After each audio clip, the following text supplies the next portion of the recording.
Kita sebagai orang percaya sudah melihat, mendengar, mengikuti, dan mungkin berita-berita tersebut cukup mengganggu pikiran kita, perasaan kita, bikin cemas, bikin gelisah, dan lain sebagainya.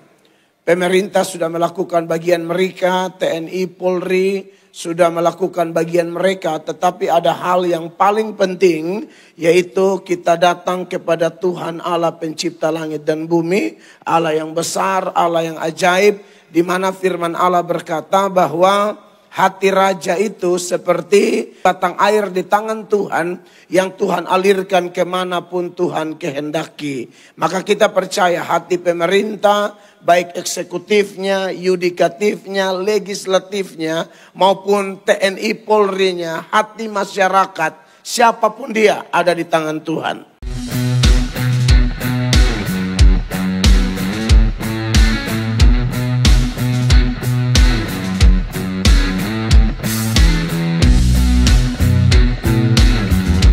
Nehemia pasal 1 ayat 3 dan ayat 4.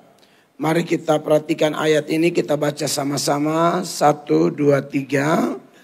Kata mereka kepadaku, orang-orang yang masih tinggal di daerah sana, yang terhindar dari penawanan, ada dalam kesukaran besar dan dalam keadaan tercela.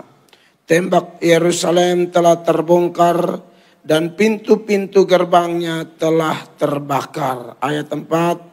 Ketika ku dengar berita itu, duduklah aku menangis dan berkabung selama beberapa hari. Aku berpuasa dan berdoa ke hadirat Allah semesta langit. Bapak Ibu, jemaat yang diberkati oleh Tuhan Yesus Kristus, dalam doa saat ini kita akan belajar satu kebenaran firman dengan tema yaitu meneladani doa Nehemia. Saudara-saudara, kondisi bangsa kita beberapa hari terakhir ini, bahkan beberapa hari ke depan, seturut berita-berita yang ada, kita sebagai orang percaya sudah melihat, mendengar, mengikuti, dan mungkin berita-berita tersebut cukup mengganggu pikiran kita, perasaan kita, bikin cemas, bikin gelisah, dan lain sebagainya.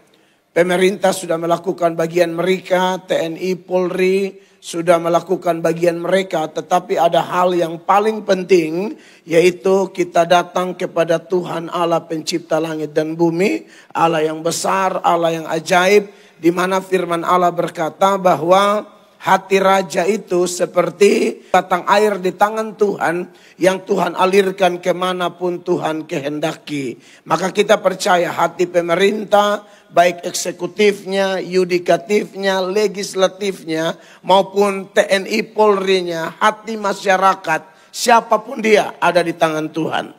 Apalagi kalau kita belajar tentang Nehemia secara keseluruhan, saudara-saudara, waktu dia ada di Media Persia, dia seorang pegawai istana. Kalau konteks sekarang mungkin dia ASN yang ditugaskan di rumah jabatan, pejabat. Dia sudah nyaman sebenarnya. Nehemia ini orang yang aman.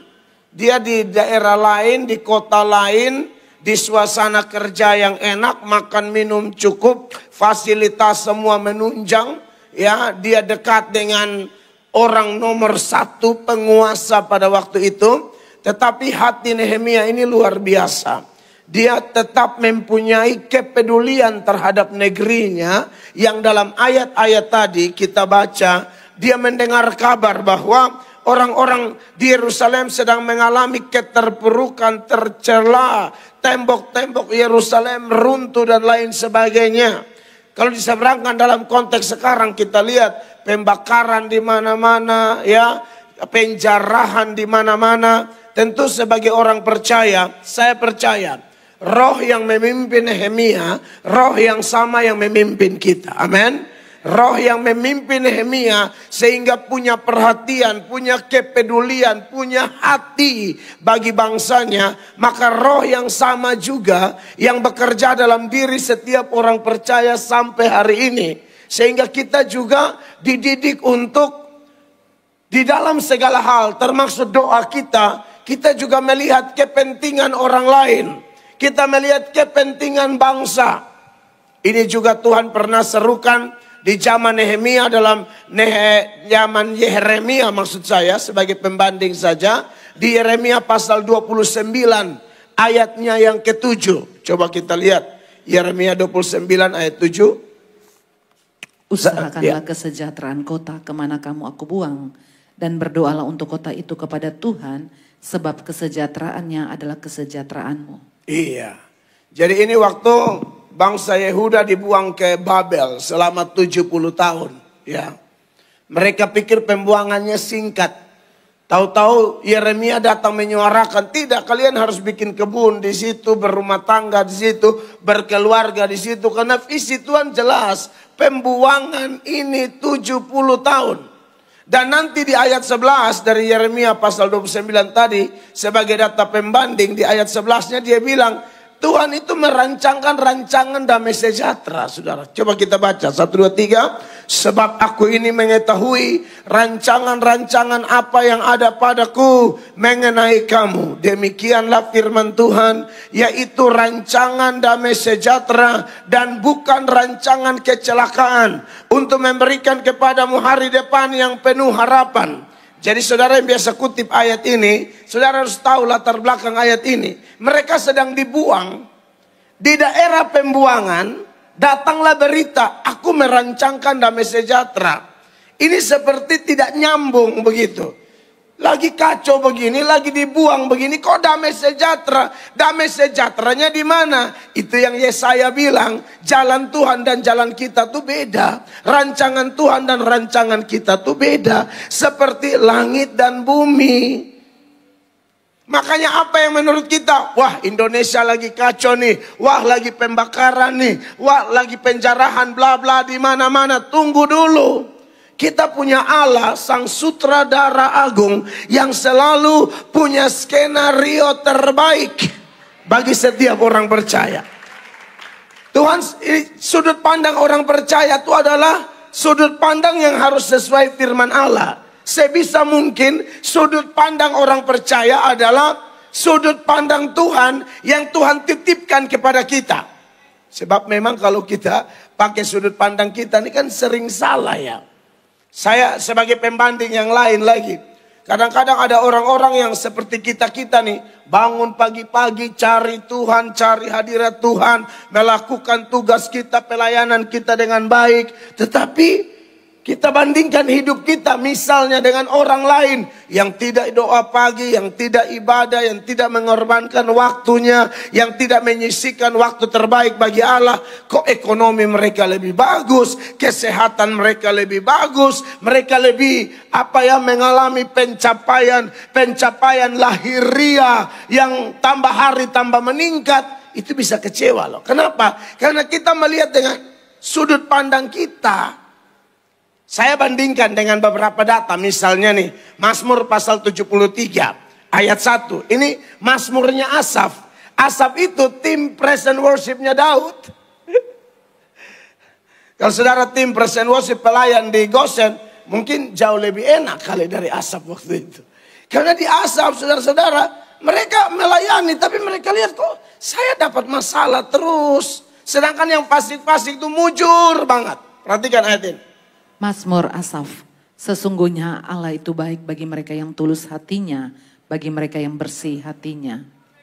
2. Tetapi aku sedikit lagi maka kakiku terpeleset, nyaris aku tergelincir. Kenapa? Ayat 3. Sebab aku cemburu kepada pembual-pembual kalau aku melihat kemujuran orang-orang fasik. Aku melihat kemujuran orang-orang fasik. Jadi fasik tapi mujur. Ya. Ayat selanjutnya. Mereka tidak mengalami kesusahan manusia dan mereka tidak kena tulah seperti orang lain. Tunggu sebelum habis terus. Sebab kesakitan tidak ada pada mereka, sehat dan gemuk tubuh mereka. Iya. Jadi saudara lihat ayat ini. Mereka kok sehat-sehat ya. Gemuk-gemuk, tidak semua orang gemuk tuh fasik ya. Saudara ini yang bisa, jangan lihat ayat ini, asal lihat orang gemuk, waduh Mazmur 73 ayat 4 nih kayaknya, belum.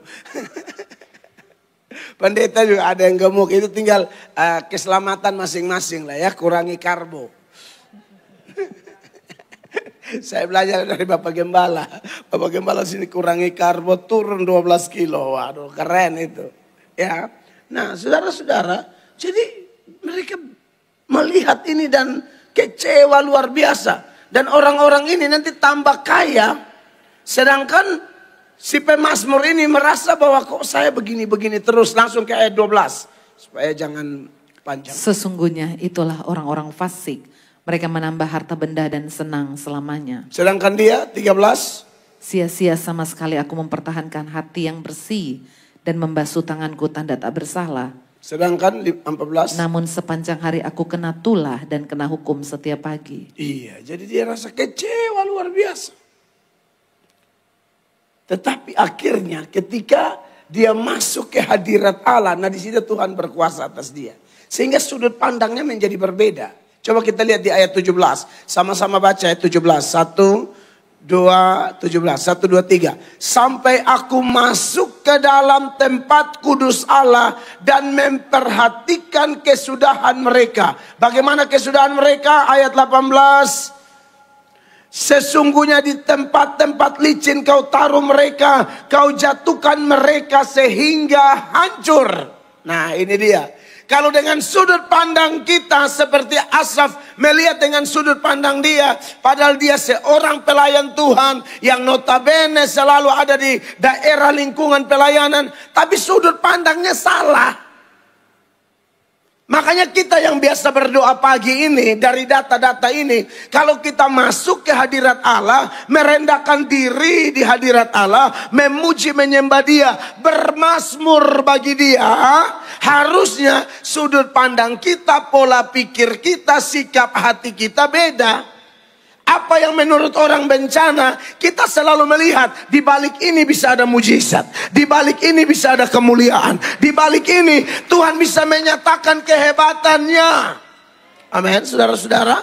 Sebab kita berharap kepada Allah yang hidup, yang ajaib, yang berfirman. Rancanganku bukan rancangan kecelakaan. Sekalipun kamu ada di daerah pembuangan, doakan negeri itu. Kesejahteraan negeri itu adalah kesejahteraanmu. Sekalipun hari-hari ini kita melihat ada chaos di mana-mana, ada kekacauan di mana-mana, di Jakarta, Surabaya dan lain sebagainya. Tetapi kita punya Allah, pengendali segala sesuatu. Pengendali segala sesuatu. Dia yang menciptakan langit dan bumi ini dari tidak ada menjadi ada. Dan setelah dia menciptakannya, dia tidak lepas tangan. Dia tetap pegang kendali. Maka dari itu, urusan kita belajar dari Yeremia. Belajar dari perubahan Asaf. Belajar juga dari Nehemia yang kita bahas hari ini. Ketika dia mendengar kabar. Ada kekacauan, ada keterpurukan, ada kehancuran, ada ketercelaan dari bangsanya. Langkah yang paling penting di dalam ayat kitab Nehemia itu, ayat 4 yang begini. Yang pertama, ketika ku dengar berita ini, duduklah aku menangis dan berkabung selama beberapa hari. Aku berpuasa dan berdoa ke hadirat Allah semesta alam. Dia nggak ada masalah, ekonominya bagus, kesehatannya bagus, kerjaannya bagus, bangsanya yang dia lihat tidak baik-baik saja. Maka saya harus menghadap Sang Pencipta langit dan bumi.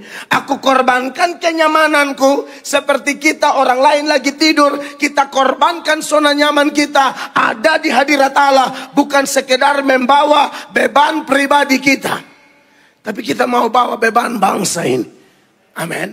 Saudara percayalah, kalau kita sibuk urus urusan banyak orang, sibuk urus urusan orang lain, Allah akan sibuk urus urusan kita. Percaya deh. Tadi malam pulang saya konseling dengan salah satu jemaat yang minta waktu beberapa menit. Dan dia berbagi, dia punya pergumulan, punya masalah.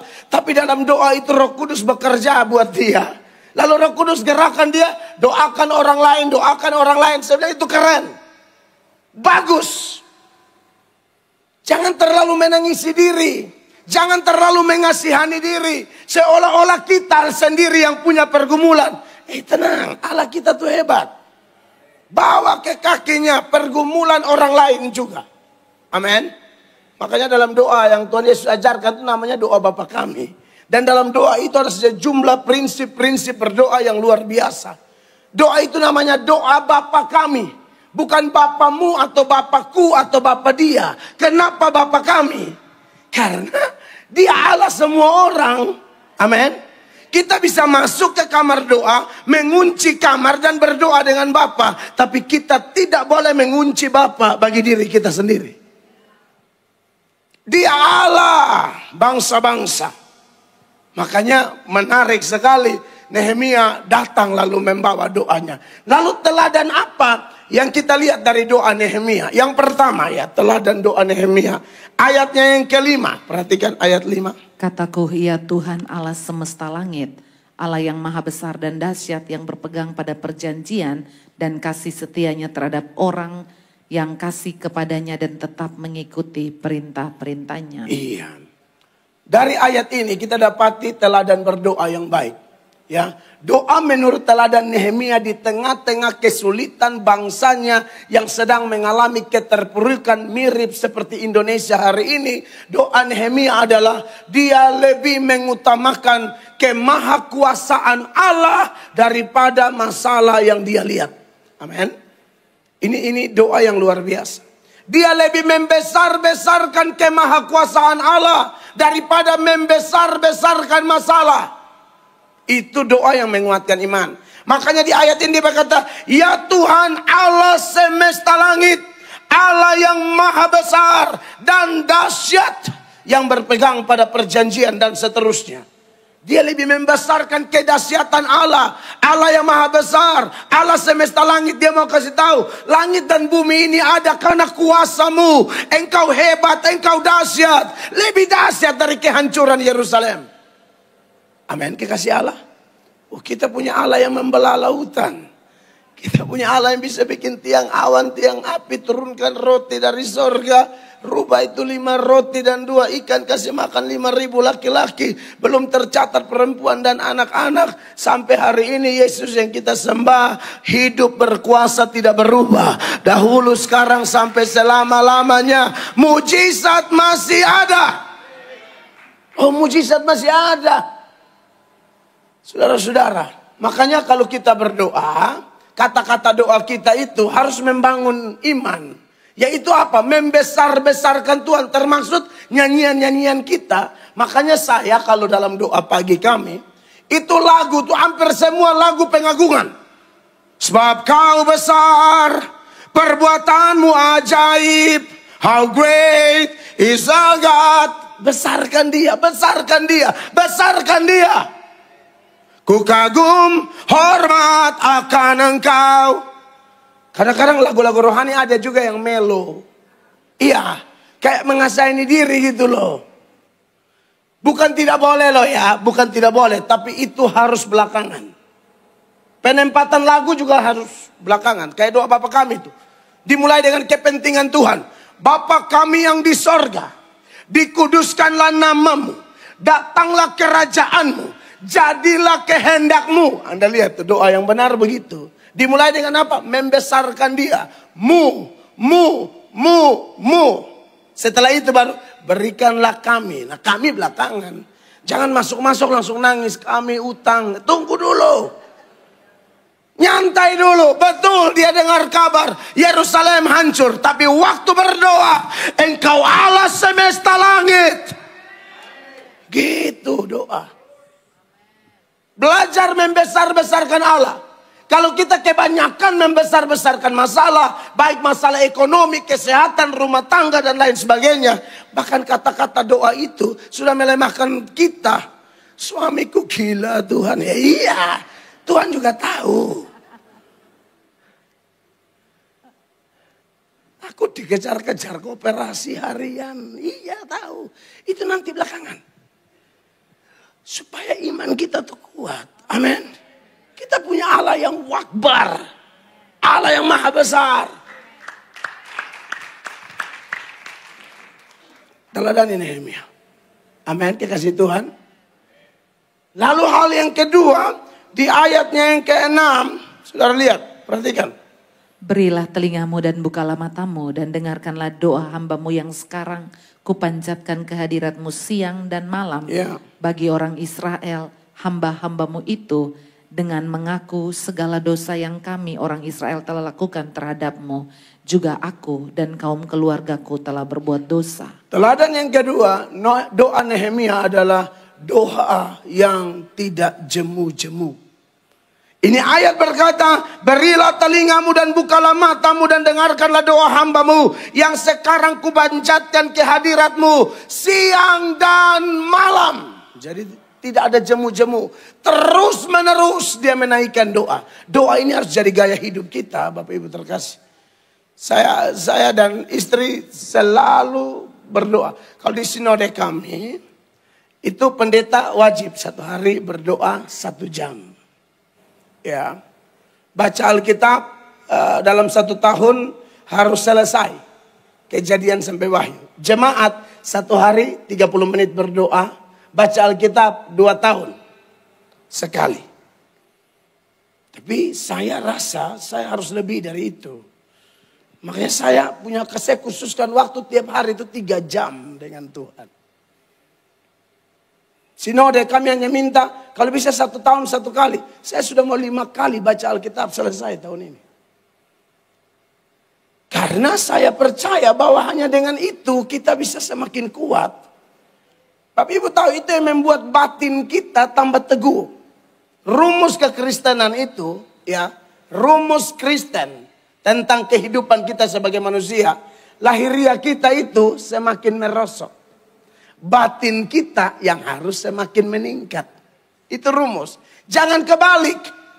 Lahiriah meningkat. Tambah kinclong, tambah menyala adekku. Ya kan? Bedaknya semakin meningkat. Dari FIFA nomor 4 naik ke FIFA nomor 6. Oriflame. Dan sisa apa yang berikut.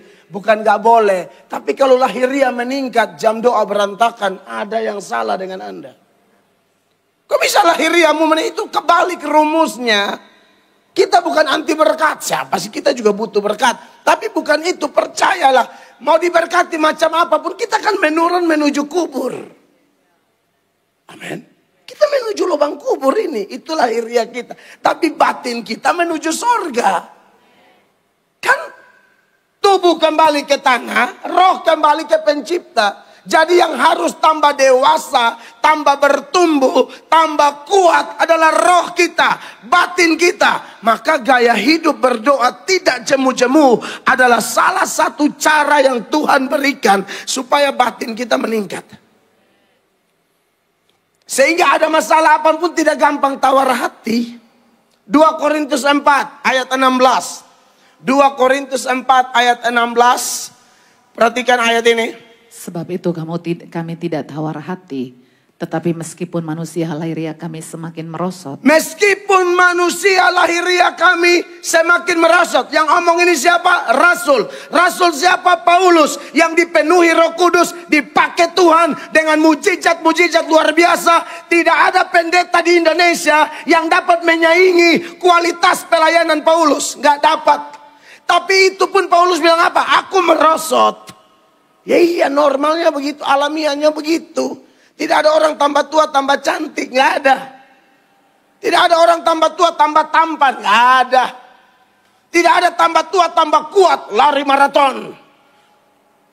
Jakarta, Surabaya, Sidoarjo bolak-balik tetap stabil, nggak ada. Tidak ada. Pasti kita mulai asam urat dikit, biasalah itu. Ya. Makanya kadang-kadang saya bingung KKR di NTT dulu tuh. Opa-opa 80 tahun di kursi roda minta kesembuhan. Ngapain? Harusnya minta ketenangan. 80 tahun minta sembuh mau ngapain? Mau ikut PON? Maksudnya ya wajar lah.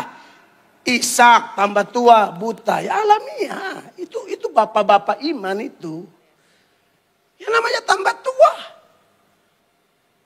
Masa tambah tua mata tambah terang. Kecuali Tuhan punya maksud yang normal ya begitu. Jadi bukan Anda langsung menghakimi. Kayaknya banyak dosa nih, asam uratnya tambah tinggi. Salah.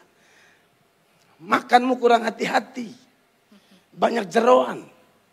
Ya asam urat lah. Biasa aja kali. Amin. Tetapi dilanjutkan apa di sana? Namun manusia batinnya kami dibaharui dari sehari ke sehari. Yang di ayat 16 tadi. Namun manusia batinia kami. Nah ini yang perlu dibaharui dari sehari ke sehari. Semakin kuat, semakin sejahtera, semakin berpikiran positif. Apa yang indah, apa yang baik, apa yang manis, apa yang mulia, apa yang sedap didengar, apa yang disebut kebajikan. Itu yang kita pikirkan. Tenang kita. Ya. Jadi saudara-saudara yang diberkati oleh Tuhan Yesus. Belajar doa tidak jemu-jemu. Dan ini juga merupakan hati Yesus. Ini ketahuan dari mana? Ketika Yesus memberi perumpamaan tentang hakim yang lalim dan janda yang punya pergumulan itu. Perumpamaan itu dalam Lukas 18 ayat 1 dimulai dengan ungkapan ini. Perhatikan, Lukas 18 ayat 1 dikatakan apa sebelum Yesus memberikan perumpamaan itu? Yesus mengatakan suatu perumpamaan kepada mereka untuk menegaskan bahwa mereka harus selalu berdoa dengan tidak jemu-jemu. Itu rumus. Yesus mengatakan suatu perumpamaan kepada mereka untuk menegaskan bahwa mereka harus selalu berdoa dengan tidak jemu-jemu. Apalagi saudara, dengan kondisi begini ya kita tidak tahu, bisa saja ini juga tanda-tanda mau menuju kiamat. Saudara sempat nonton di media sosial tidak? Ada katanya hamba Tuhan dari Afrika ya. Nubuatannya itu sudah tersebar pendeta-pendeta di Amerika, juga di Indonesia, saya nggak tahu di Surabaya ya. Bahwa Yesus akan kembali bulan depan. Iya. Sudah pernah nonton? 23 atau 24 September Yesus akan kembali, second coming, dan terjadi rapture, pengangkatan gereja. Ya, saudara yang belum nikah bulan ini karena tidak benar bisa merasakan betapa indahnya kuts-kuts hotahe itu ya. Tapi saya sudah buat video saya dan video saya ditonton oleh mungkin 1 juta orang di Facebook saya. Saya sudah tegaskan itu pasti salah. Tidak mungkin benar. Karena Yesus bilang tentang hari dan saat itu tidak ada seorang pun yang tahu. Ya, kedatangan Tuhan itu tidak bisa diduga. Jadi kalau ada yang menduga-duga pasti salah. Tapi kita tetap percaya dia akan kembali. Nah bagaimana sikap kita? Salah satu sikap kita sebelum dia kembali adalah kehidupan doa kita. Ya. Saudara, memang berita tentang kedatangan Tuhan ini sudah sering ya kita dengar. Sampai kadang-kadang kita bosan dengar. Gitu kira-kira. Anggap biasa. Itu seperti dulu. Sebelum Hiroshima dan Nagasaki ditenggelamkan dengan bom atom.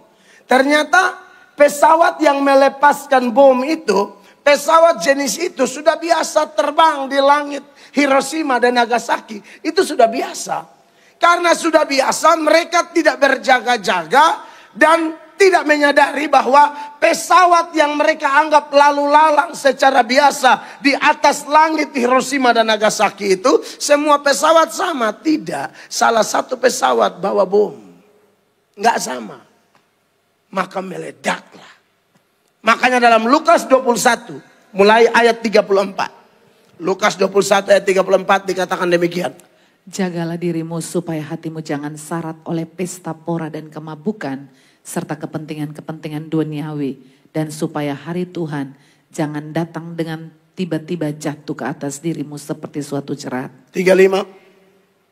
Sebab ia akan menimpa semua penduduk di bumi Dan ini. itu terjadi mendadak. Di bagian lain dia bilang ingat Sodom dan Gomora. Sodom dan Gomora itu terjadi siang hari. Matahari lagi bagus, lagi cerah. Tiba-tiba api turun.